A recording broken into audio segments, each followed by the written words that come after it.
नमस्कार, आप देख रहे हैं आज तक और मैं हूं आपके साथ निशांत चतुर्वेदी। दिल्ली के चुनाव से पहले अपनी आखिरी रैली कर रहे प्रधानमंत्री नरेंद्र मोदी ने आज फिर दिल्ली वालों को ईमानदारी का मुखौटा पहनने वालों से आगाह किया और स्थिर सरकार के लिए बीजेपी को वोट देने की अपील की। अखबार वाले मित्र फोन करते थे बीच में, कुछ हमारे मित्र लोगों ने भी फोन किया। उन्होंने कहा, मोदी जी आपने भी क्या कोई डोनेशन दिया है क्या? आपने भी डोनेशन? मैंने कहा क्यों भाई, क्या हुआ? अरे बोले आपके नाम पर वो वेबसाइट पे दिख रहा है कि आपने फलानी पार्टी को डोनेशन दिया है। तो मैंने जरा जानकारी पाई तो मैं तो हैरान हो गया। महात्मा गांधी ने भी डोनेशन दिया है, ओबामा ने भी डोनेशन दिया है। ये कैसे लोग हैं जी? आप इस प्रकार के झूठ और फरेब को सार्वजनिक जीवन में जगह नहीं मिलनी चाहिए। भाई बहनों, पिछली विधानसभा का चुनाव को याद कीजिए। बड़े विश्वास के साथ सीना तान करके कुछ बाजारू लोग सर्वे घोषित करते थे, सर्वे, और 50 सीटें दे दी थी। पिछले बार का जब अखबार वगैरह निकलिए मिल जाएगा सारा। 50 सीटें घोषित कर दी थी। जब नतीजा आया, नंबर 1 पर भी नहीं पहुंच पाए थे, नंबर 1 पर भी पहुंच नहीं।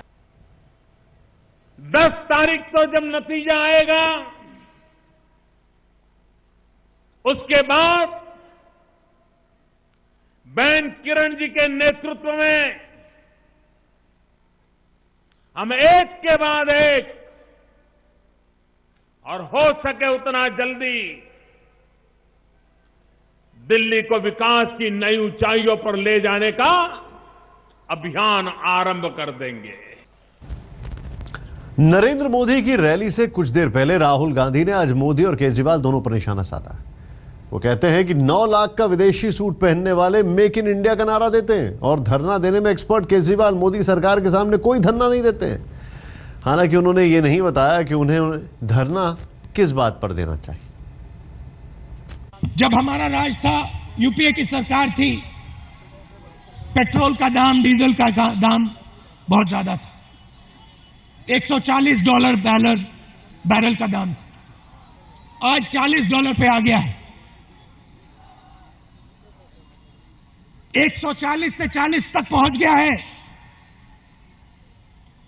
महंगाई का सबसे बड़ा कारण पेट्रोल की कीमत है। पेट्रोल की कीमत कम हुई है मगर महंगाई बढ़ रही है। मोदी जी के 4-5 बिजनेसमैन दोस्त हैं, उनको आपका फायदा मिल रहा है। जो आपका नुकसान होता है जब आप सब्जी खरीदते हो, आपका नुकसान, उनका फायदा। और 4-5 लोग हैं, ज्यादा नहीं है। मोदी जी ने कहा कि मैं आप सबको रोजगार दूंगा। मेक इन इंडिया, करोड़ों रुपए मार्केटिंग में लगा दिए कि भैया make in India, make in India, make in India. आप मुझे बताओ, मेक इन इंडिया कुछ बना? कुछ बना? 10 लाख रुपए का सूट पहनते हैं, अखबार के लोग कहते हैं वो भी मेक इन इंडिया नहीं है, वो भी मेक इन यूके है।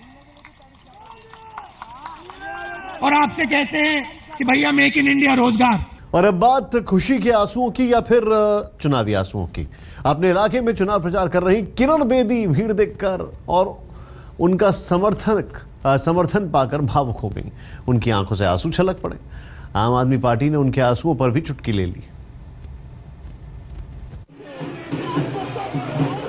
जो पुलिस अफसर रहते हुए अपनी सख्ती के लिए जानी जाती रहीं, वही जब राजनीति में आई तो इस कदर नरम पड़ी कि खुद को संभालना मुश्किल हो गया। अपने विधानसभा क्षेत्र में प्रचार करते हुए लोगों का समर्थन पाकर किरण बेदी पिघल गईं। उन्हें देखने के लिए भीड़ बढ़ने लगी और भावना की भाप दिल में भरती चली गई, जिसे आंखों के रास्ते निकालना ही पड़ा। हालांकि इसके फौरन बाद उन्होंने खुद को संभाला और प्रचार के पुराने रंग में आ गई। उन्होंने कहा कि पुलिसिया नौकरी में उन्होंने किसी भी इंसान के साथ नाइंसाफी नहीं की है। लब्बो-लुआब ये कि वो गरीबों और मजलूमों के इकलौते रहनुमा बनने का दावा ना करें। वो तो आपके पिताजी की उम्र के हैं, वो सब जानते हैं किस इंसाफ से जो मेरे ऑटो ड्राइवर या टैक्सी यूनियन कोई भी मैं तो इस वक्त आपके बीच में हूँ क्योंकि मजदूर संघ है या ऑटो ड्राइवर्स है। आप मुझे एक भी व्यक्ति मेरी 40 साल की पुलिस सर्विस में ला दीजिए जिसके साथ मैंने अन्याय किया हो। लेकिन उनके आंसू और उनकी भावनाएं विपक्ष के लिए मजाक बन गई। गुरुवार की शाम को चुनाव प्रचार खत्म हो जाएगा। इन आखिरी घंटों में लोग आखिरी जोर लगाएंगे, भावनाओं का उबाल होगा। ये रण में उतरने से पहले की आखिरी तैयारी है। रोशनी ठोकने के साथ आज तक ब्यूरो। खैर, एक और बड़ा सवाल, अरविंद केजरीवाल से कोई भी सवाल पूछो जवाब वो मिलता है जो वो देना चाहते हैं, सवाल के ऊपर निर्भर नहीं करता है। आखिरी दौर के प्रचार में बीजेपी के सभी बड़े नाम चुनाव प्रचार में जुट गए हैं। एक दिन पहले पंजाब और हरियाणा के मुख्यमंत्रियों ने दिल्ली में बीजेपी के लिए वोट मांगे। खट्टर और बादल इन दोनों ने ही मुख्यमंत्रियों के कांग्रेस केजरीवाल पर वार करते हुए मोदी की जमकर तारीफ की। भारतीय जनता पार्टी।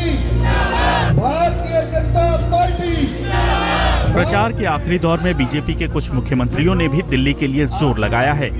जनकपुरी में चुनाव प्रचार करने पहुंचे हरियाणा के मुख्यमंत्री मनोहर लाल खट्टर ने कांग्रेस को भस्मासुर करार दिया। वो बोले, कांग्रेस ने जिसे हाथ लगाया उसे भस्म कर दिया। वार उनका केजरीवाल पर भी था। आम आदमी के प्रतिनिधित्व का दावा करने वाले को उन्होंने नकली आदमी कह दिया। अब उस आम आदमी को क्या भरोसा करें जो अपने आप को एक नकली आम आदमी की तरह पेश करता है। लेकिन एक और जादूगर छूमंतर भस्मासुर पार्टी भी इसके साथ लगी है। वो पार्टी भी कभी किसी दूसरी पार्टी को हाथ लगा दे तो उसको भस्म कर देती है।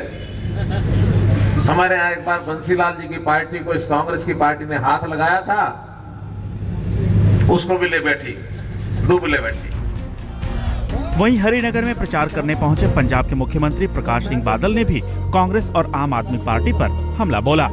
उन्होंने कहा, कांग्रेस जल्द ही इतिहास होने वाली है। वो तो खत्म ही हो गए, मेरा ख्याल है हिस्ट्री वाले लिखा करेंगे कदे हिंदुस्तान की कांग्रेस पार्टी हुआ कर।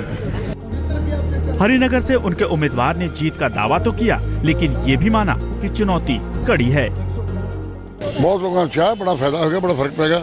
ਜਿਹੜਾ ਸਿੱਖ ਪਿਛਲੀ ਵਾਰੀ ਜੁੜਿਆ ਸੀ ਇਹਦੇ ਨਾਲ ਝਾੜੂ ਵਾਲੇ ਨਾਲ, ਆ ਦੇਖਿਆ ਸਿੱਖਾਂ ਦੀ ਗਿਣਤੀ ਕਿੰਨੀ ਸੀ ਅੱਜ, ਉਹ ਸਿੱਖ ਸਾਰਾ ਟੁੱਟ ਕੇ ਇਧਰ ਆਏਗਾ।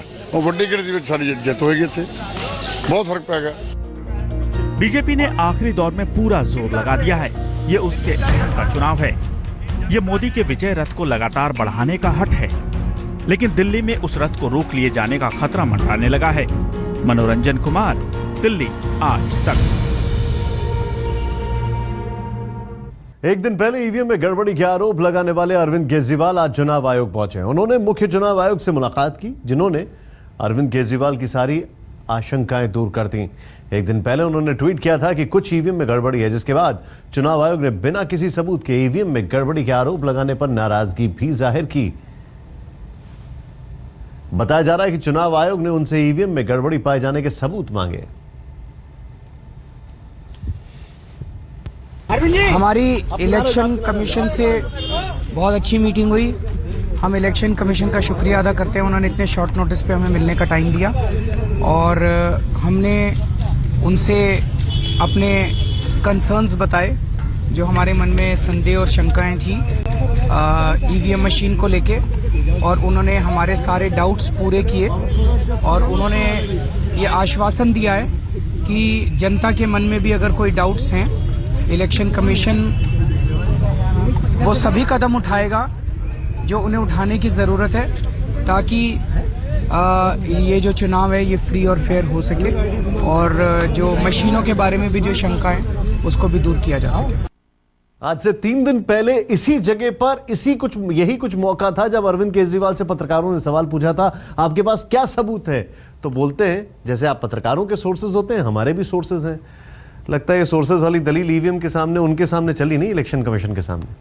बीजेपी ने फंडिंग के मसले पर आम आदमी पार्टी से तीखे सवाल पूछे हैं। सूचना और प्रसारण मंत्री रविशंकर प्रसाद ने पूछा कि जिस कंपनी का पता गलत हो, डायरेक्टर गलत हो, जिसका कोई टर्नओवर ना हो, वो 50 लाख रुपए चंदा कैसे दे सकती है?